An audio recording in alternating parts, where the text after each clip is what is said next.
Hi, and welcome to another episode of Selling Life and Annuities. I'm Troy Culver, National Life Marketer with Gordon Marketing, and today I have with me Paul Bechtold, RVP of Debt Elimination. Today we want to talk about really what are the four parties to a policy. Paul, would you like to elaborate on that?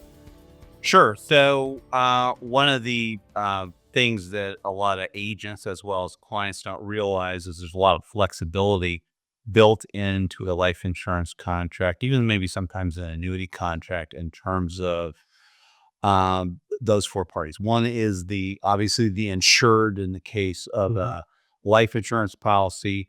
Then there's the owner, the beneficiary, and then the fourth party is the payer. The payer may be independent of those other three parties. So let me just give you an example using my sister's policies that she took out on her juvenile grandkids. Okay. So a few years ago, when the grandkids were young, her and my brother-in-law took out policies across their three kids and their children. And obviously, the insureds would be the grandchildren themselves, right? That's pretty obvious. And that party will never change. Okay. Once the insured is assigned to a policy, you can't change that. But the owners of those policies were the parents, given that they're minors. And for legal reasons as well as estate reasons, you would want the owner to be an adult person, right? The beneficiary was also the parents, okay? But then my sister and brother-in-law were the peers to the policy. Now, obviously life happens, things change, kids grow up, circumstances may change. In the case of the business owner case or an employee benefit or, a personal policy, right? So now the kids are a little bit older, and I recently had a conversation with my sister about let's review all of those policies. Let's see if there's some changes that need to be made. And now my sister will probably shift her being the payer onto the parents of the kids. And then as life progresses, maybe the kids grow up, get married, leave the home and all, then they will become the owner instead of the parents. And then they will name a new beneficiary. And I'm sure a lot of agents, even the clients out there, really need to understand who controls the policy. Absolutely.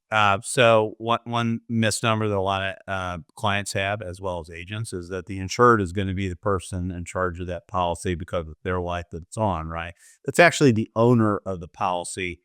And where that's more applicable, Troy, is in our world of permanent life insurance, where there's some cash value being accumulated, especially then who owns the policy, controls the cash value in it and all. It is an important point. Absolutely. How difficult is it to make a change to a policy? It's actually very easy, and a lot of that actually can be set up at the beginning. So, for example, on both the owner and the beneficiary, you can name a contingent owner or contingent beneficiary, understanding that maybe it's a grandparent that is the owner or beneficiary of a policy, knowing that in a not too distant future, those circumstances are maybe going to change due to death. Or a change of family circumstance, right? So you can name a contingent up front. The other thing is, let's say you just want to outright change that. It's usually a simple change of service form in the carrier's back office that you would go and retrieve, get that information completed, send to the insurance company, and then those changes will take place very, very seamlessly. And I know you and I have had agents call in about potential legal issues that could arise from how policies set up. Can you elaborate on that?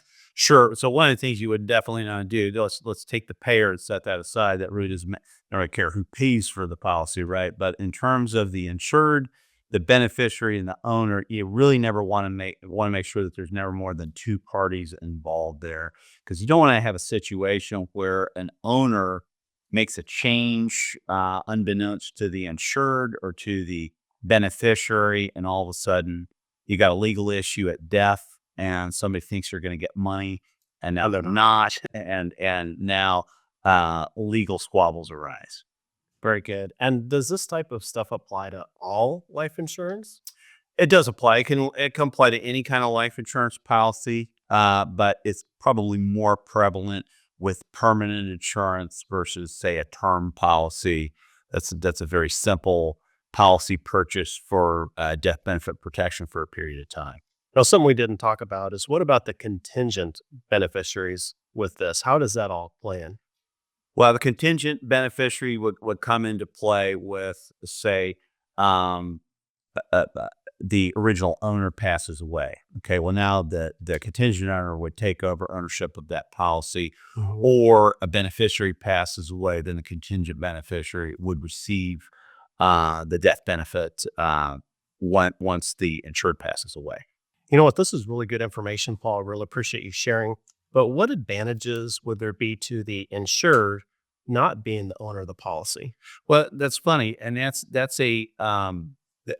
often misunderstood because, um, first off, most people start out thinking that the insured has to be the owner, right?